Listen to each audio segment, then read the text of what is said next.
성부와 성자와 성령의 이름으로 기도합니다. 아멘. 오늘 이 시간 교회의 선교를 위하여 함께 한 마음으로 기도합시다.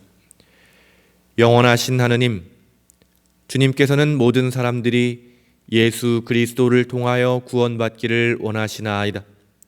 구하오니 신자들에게 그리스도를 드러내는 선교의 열정을 북돋아 주시어 모든 사람들이 그리스도께서 주시는 구원의 능력을 알게 하시고 그리스도의 부활을 믿고 희망을 갖게 하소서. 우리 주 예수 그리스도의 이름으로 기도하나이다. 아멘. 오늘 함께 읽을 성경 말씀은 말라기서 2장 1절에서 9절까지의 말씀입니다. 너희 사제들에게 나 이제 이 분부를 내린다. 너희가 내 말을 듣지 아니하고 내 이름을 기릴 생각이 없으니 너희에게 내릴 것은 재앙뿐이다. 복 대신 저주를 내릴 수밖에 없다. 만군의 야훼가 말한다. 나의 이름 기릴 생각을 하는 사람이 하나도 없는데 어떻게 저주를 내리지 않고 복을 내리겠느냐. 너희 팔을 자르고 너희가 제물로 바친 짐승의 내장을 똥째 너희 얼굴에 끼얹고 내 앞에서 드러내어 버릴 테니 두고 보아라. 만군의 야훼가 말한다. 그런 다음에야 내가 레위와 맺었던 계약이 폐기된 줄 너희가 알 것이다. 나는 레위와 계약을 맺고 레위 가문이 평화를 누리며 잘 살게 해 주었다. 나를 두려워하며 내 이름을 어렵게 알아 나를 공경할 마음을 주었다. 그래서 입으로는 참된 법을 가르치며 입술에는 거짓을 올리지 않게 하였다. 나와 함께 잘 지내며 올바르게 살며 많은 사람을 그릇된 길에서 바른 길로 인도하게 하였다. 사제들은 이 만군의 야훼가 보낸 특사라. 사람들은 그 입술만 쳐다보면서 인생을 바르게 사는 법을 배우려고 하였다. 그런데 너희는 바른 길을 떠났다. 법을 가르친다면서 도리어 많은 사람을 넘어뜨렸다. 레위와 맺은 나의 계약을 깨뜨렸다. 만군의 야훼가 말한다. 그래서 나도 너희를 동족에게서 멸시와 천대를 받게 하였다. 나에게서 배운 길을 지키지 않았고 법을 다룰 때 인간을 차별한 탓이다. 주님의 말씀입니다.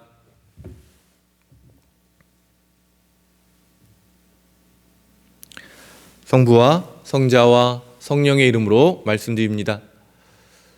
네, 오늘 함께 읽은 성경 말씀은요, 성경 전체에서 아마 사제들을 가장 강력하게 비판하는 그런 본문이라고 할 수 있겠습니다. 사제로 살아가는 저에게도 참으로도 두렵고 떨리는 말씀이었는데요. 오늘 말씀을 통해서 다시 한번 제 삶을 깊이 돌아보게 되었고요. 제가 어떻게 살아야 하는지, 또 저의 잘못된 삶을 빨리 돌이키고 회개해야겠다는 그런 마음을 말씀을 통해서 얻게 되었습니다. 오늘 하루 교우님들께서는 우리가 함께 읽은 2장 5절에 하나님께서 레위인들과 세운 언약의 결과인 생명과 평화가 교우님들 여러분의 삶 가운데 이루어지게 되기를 이 아침에 주님의 이름으로 축복드립니다. 주님께서 오늘 하루 우리의 생명을 더욱 풍성하게 하시고 우리 삶에 평화를 내려주셔서 평화롭게 하루를 보낼 수 있게 되시기를 간절히 바랍니다. 하나님께서는 우리들이 잘못한 결과를 그대로 우리 삶에 돌려주시는 것으로 심판하시는 하나님이라고 할 수 있겠습니다. 오늘도 대부분의 심판과 재앙은 인간들이 잘못한, 사제들이 잘못한 그 결과를 사제들이 그대로 그 결과로 얻게 된다는 것을 계속해서 보여주고 있습니다. 2절 우리 공동번역에는 표현되어 있지 않은데요, 개역개정을 보면 너희의 복을 저주하겠다 이렇게 표현되어 있습니다. 사제들은 하나님의 복을 빌어주는, 축복하는 사람이라고 할 수 있는데요, 사제들이 하는 축복이 오히려 저주가 되고 재앙이 되게 하겠다라고 하나님께서 말씀하십니다. 참으로 끔찍한 일이라고 할 수 있겠습니다. 사제가 하나님의 길을 떠나서 하나님을 공경하는 마음과 그 정성이 사라지게 되었을 때 일어난 일이 얼마나 끔찍한지 모르겠습니다. 축복을 듣기 위해 모여든 백성들에게 선포되는 그 축복이 복이 되어 그들에게 임하는 것이 아니라 재앙이 되고 저주가 되리라는 아주 끔찍한 말씀입니다. 이어 3절에 보면 팔을 자른다고 공동번역에는 표현되어 있는데요. 이거는 다르게 해석될 수 있는 여지가 있는데요. 바로 자손을 꾸짖는다라고도 번역할 수 있다고 합니다. 그러나 둘 다 큰 재앙이고 저주라고 할 수 있겠는데요. 팔이 잘린 제사장을 한번 상상해 보시기 바랍니다. 백성들을 축복하거나 제사를 지낼 때 팔이 없는 제사장은 아무것도 할 수 없는 그런 제사장입니다. 또 자손을 꾸짖는다는 말은 자손을 없애버리겠다라고 하는 표현인데요. 제사장의 직분은 대대로 자손에게 이어지는 승계되는 것인데 더 이상 자손이 없어진다는 말은 제사장 직분이 끊어지고 만다라는 표현이라고 할 수 있겠습니다. 둘 다 매우 끔찍한 하나님의 심판이라고 할 수 있겠습니다. 이어지는 말은 더욱 끔찍한데요. 제사장들은 제물을 바치고 그 제물을 바칠 때 그 손질하면서 내장과 똥을 따로 구별해서 진 밖에서 불태우도록 규정되어 있습니다. 이처럼 진 밖에서 불태워질 그 내장과 똥을 얼굴에 끼얹는다라고 하는 표현은 결국 제사장들을 불살라버리겠다라는 하나님의 저주이기도 하고요. 또 한편으로 해석해 본다면 공동체에서 버려져서 쓸모없게 되고 말 것이다 라는 의미로도 해석할 수 있겠습니다. 하나님께서는 레위인과 언약을 맺으셨다고 하는데요. 오늘 저는 다시 한번 두렵고 떨리는 마음으로 그 계약, 제가 하나님 앞에 서원했던 또 사제로 살겠다고 다짐했던 그 마음을 다시 한번 기억합니다. 하나님께서 저에게 평화를 누리며 잘 살게 해주시고 하나님을 두려워하는 마음을 주시고 하나님의 이름을 어렵게 알아서 공경할 마음을 다시 제 안에 회복해 주시기를 간절히 기도합니다. 그래서 입으로는 참된 법을 가르치는 사람으로 입술에는 거짓을 올리지 않고 하나님과 잘 지내며 많은 사람을 그릇된 길에서 바른 길로 인도하게 하겠다 하신 그 말씀이 오늘 제 삶에 이루어지게 되기를 간구하며 오늘 말씀을 읽게 되었습니다. 그런데 이렇게 이 계약이 파기되면서 사제들이 다시 한번 사람들을 가르치게 될 때 오히려 끔찍한 결과를 초래하고 맙니다. 사람들이 바른 길로 가기 위해서 사제들의 가르침을 받기 위해 나오는데 오히려 사람들은 바른 길에서 멀어지게 되고 또 올바로 서 있는 사람들이 넘어지게 되는 그런 비참한 결과가 처하게 됐다고 오늘 성서가 말씀하고 있습니다. 바르게 살기 위해서 또 더 거룩한 삶을 살기 위해서 힘을 쓰는 그런 신앙생활이 오히려 반대의 결과를 임할 수도 있게 되겠구나. 사제들이 올바로 서지 못할 때 일어난 일이 얼마나 끔찍하고 비참한 일인지 다시 한번 절절히 깨닫게 되면서 제 정신을 바짝 차리게 만듭니다. 오늘 다시 한번 저의 삶을 돌아보면서 두렵고 떨리는 마음으로 하나님 앞에 제 자신을 비추어 봅니다.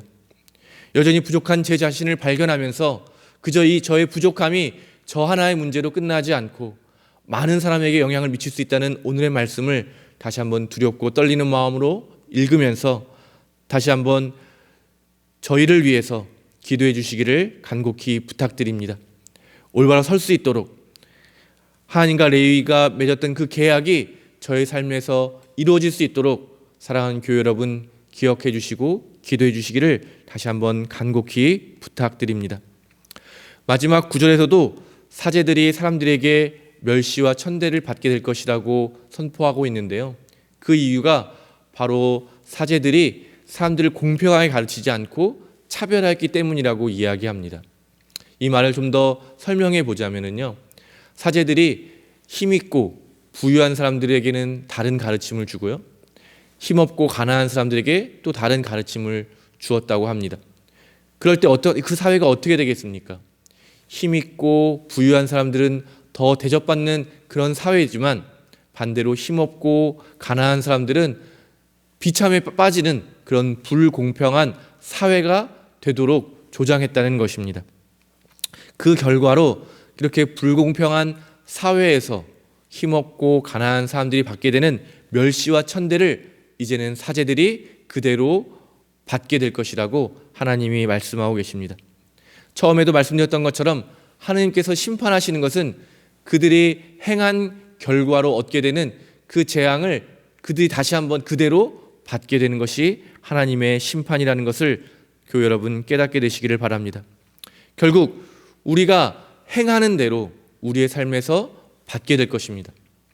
그래서 예수님께서 하나님을 사랑하고 이웃을 사랑하며 살라고 하시는 이 명령의 말씀은 반대로 말한다면 내가 사랑받는 사람으로 어떻게 살아갈 수 있는지를 하나님께서 알려주신 그 축복의 길이라고도 할 수 있겠습니다. 반대로 우리가 사람을 멸시하고 차별하고 미워하고 증오하게 될 때 우리는 다른 사람에게서 그 미움과 증오를 받는 그런 사람으로 살아가게 될 것이라고 말할 수도 있겠습니다. 사랑하는 교회 여러분, 오늘 하루 사랑하며 살아가시기를 바랍니다. 그 결과로 사랑받는 사람으로 오늘 하루 살아가시게 되기를 바랍니다. 그리고 저는 오늘 말씀을 읽으면서 다시 한번 하나님 앞에서 레위인과 맺으신 그 언약의 내용들을 기억하면서 정말 제 입술에 하나님을 공경하는 말을 담고 진실한 말들을 제 입으로 고백해서 하나님을 공경하는 마음이 생겨나고 또 사람들에게 그릇된 길에서 바른 길로 인도하는 그런 사제로 삶을 다시 한번 다짐하고 그렇게 살아가도록 노력하겠습니다. 사랑하는 교회 여러분, 오늘 하루 넘어지고 저주와 재앙을 받는 삶에서 축복받고 다시 한번 하나님의 바른 길로 돌아서는 그런 복된 하루가 되시기를 바랍니다. 또 그래서 하나님께서 주시고자 하는 그 생명과 평화를 오늘 하루 제가 처음에 말씀드렸던 것처럼 오늘 하루 언약의 결과인 생명과 축복이 저와 여러분의 삶에 가득하게 되기를 주님의 이름으로 축원드립니다. 성부와 성자와 성령의 이름으로 말씀드렸습니다. 오늘 함께 기도하실 때 질병으로 고통받는 이들을 기억하시며 그분들의 치유를 위해서 함께 기도하겠습니다. 전능하신 하느님, 예수 그리스도께서는 십자가의 순환과 부활로 사탄과 죄악과 질병과 죽음을 완전히 이기시고 승리하셨나이다. 비오니 성령의 도우심으로 사랑하는 교우들의 병을 고쳐주시고 강건하게 하시어 마음과 몸의 모든 고통과 질병을 없애시며 모든 죄를 사하시어 주님을 진심으로 섬기게 하소서. 우리 주 예수 그리스도의 이름으로 기도하나이다. 아멘. 우리 주 예수 그리스도의 은총과 하느님의 사랑과 성령께서 이루어지는 친교가 우리와 항상 함께 하소서. 아멘.